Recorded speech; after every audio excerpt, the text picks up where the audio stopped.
Shalom and greetings, everybody. As you notice, we still have quite a bit of snow up on our mountain. It's starting to melt away. We're covered by so many trees, as you can see. Panoramic view with my beanie on top. And I'm wearing my cleats this time because last time I walked, and I think I shared with you guys the benefits of walking with a muck boot on and spikes.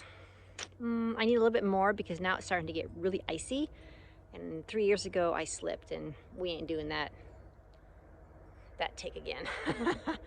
So I'm going on an afternoon walk. I missed it this morning, and I'm going to enjoy our beautiful scenery, as you can see above. So very pretty. The train in the background, as you can hear. I've had a pretty busy morning getting husband off to work. He now is working a part-time shift at the local ski resort in another part of town.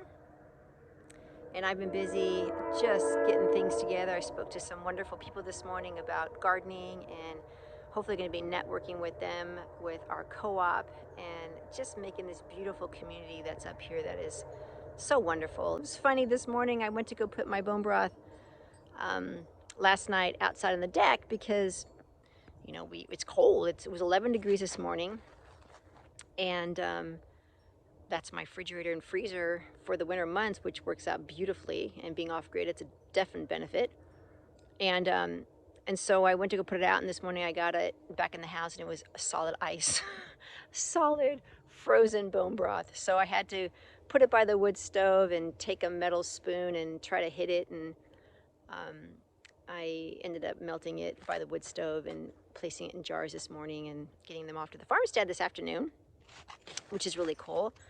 And yeah, winter's been just a quiet time right now, which being here 6 years, I'm learning to try to really make that a priority for the winter season. It's not easy. Coming from Southern California with such a busy lifestyle, slowing down is not my thing. Although, the Sabbath, I'm done. I'm tired. Phone's off as best as I can be. And resting, sleeping.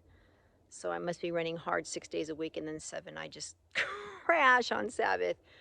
But I had an interesting discussion this morning with one of the gardener communities up here, and she's also from Southern California, and she's been growing food here for years in this part of our area, and is learning herself still how to not be caught in that vicious traffic of the busyness of Southern California, and really making the quietness of this season where there's really nothing to do. You can't garden. I mean, our land is like, can't.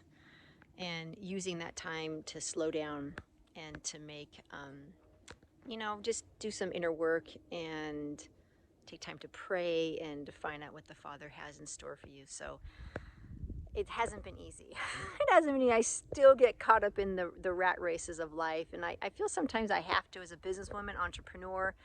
I've got so many different, kettles on the fire, I guess you could say. And I want to be able to help communities, and I can be such a pleaser, and I need to really learn to not do that and do my thing and do what makes me happy and enjoy the ride thereof. So going for a walk is one of them. It's the back of the garden. I don't think you guys have ever seen that. So that's the cabin up top. There you go. And you see the fence there where the wonderful raspberries will hopefully take root and make their way down. There is our wellhead right there. Closing on that one. See, that's the wellhead, and I end up coming down sometimes and putting on the hose and turning on the wellhead, and it sends water up that little hill to my garden, and I'm going to be watering it by hand again this year.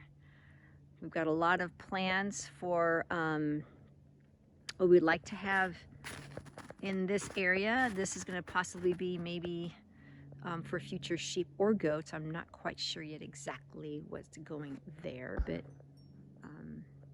maybe goats or sheep. This is actually the old trailer that came from Southern California. Still here with us. Not too sure how long it's going to stay, but I kind of stay clear of that because it's gotten really moldy, and I don't like how I feel when I get in there. I'm going to show you here too what my idea is for the farm stand that I've mentioned a little bit about on social media, not put on a YouTube video. Hopefully I'll be able to share that on a vlog one day soon. But for now, our property runs down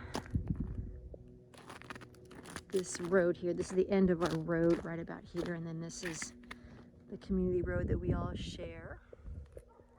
And it goes down to the main road, which is a few miles down. And you can see there's a little opening, is what I want to do in regards to my farm stand.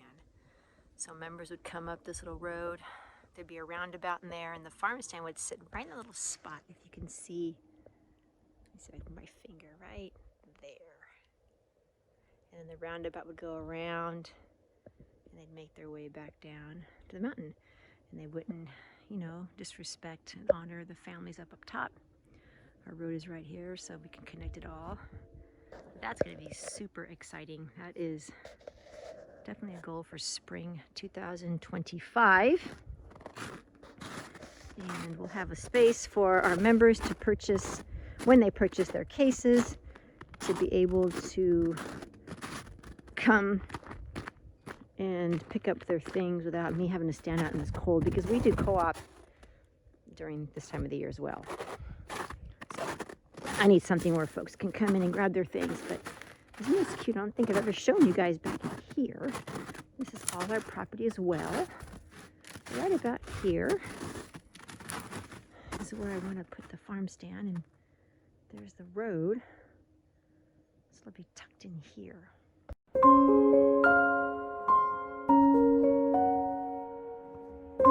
So I'm standing on the future Zephys Homestead farm stand and co-op, my land. It's going to be right here, y'all. Spring 2025. I'm telling you, I'm so excited. Father has put this on my heart, and I'm trusting that he will make a way down to the penny, however he chooses to send forth the funds.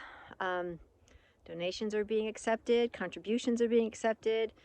If the Father leads you to give, we are asking to do so. We have a Give Butter donation fundraiser that I really like their setup and their organization, and just gonna go for it.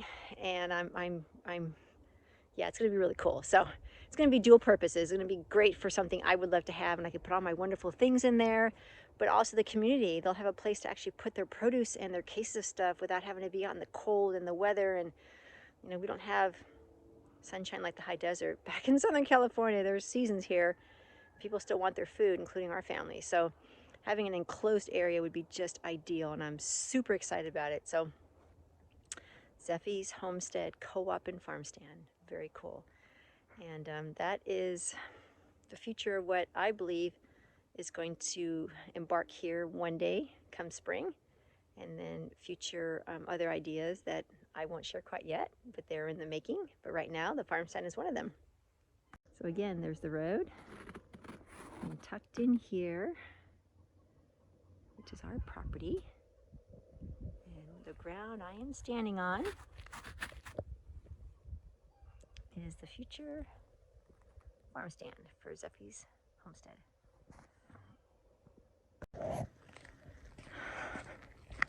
Continuing on my walk here, yes, we're very excited what is to come here in the spring, and I look forward to, just really excited, guys. I'm really giddy, and I'm vlogging, I've been told.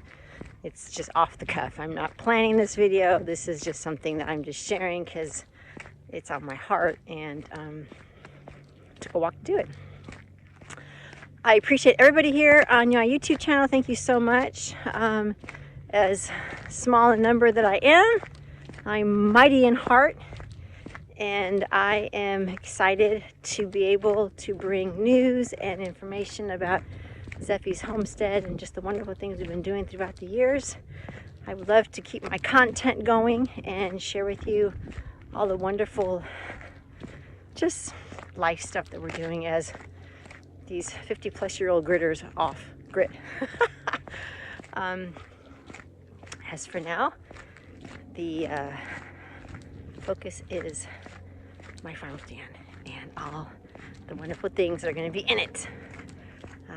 If you have been part of Bountiful Harvest or Living Baskets or even New Beginnings up here in North Idaho, do me a favor, shoot me an email at support@zephyshomestead.com and share with me a little bit about your experience with us in the co-op that you were part of throughout the years. We've been doing this for 20 some odd years, y'all, so this is nothing new.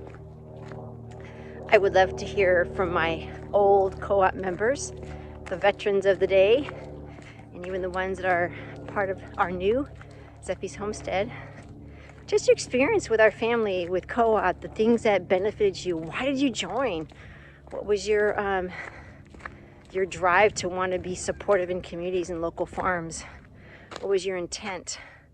I would love to hear your thoughts on that, and I'd love to put that up somehow, maybe on a blog post or something, and sharing a little bit about your experience with any of those co-ops that we were a part of over the years. I know there's a lot of you because we had over 100 in California. We have currently about 75 here in North Idaho, so it's getting big. Not everybody orders, but that's okay. We have the members that are available, and it's free to join. I'm not charging a fee, although we may in time, because it takes time that you guys don't see behind the scenes that I'm doing. Gas and, time on the phone and away from my family and, all that stuff. So, but right now it's free. So do me a favor, drop me a message. For those of you who have my phone, I guess you can text me some information, but I would love to have an email sharing about your experience with Bountiful Harvest, Living Baskets, New Beginnings, and now Zephys Homestead. All right, gonna finish off my walk. Have a wonderful day. May the Father bless you with favor. Shalom.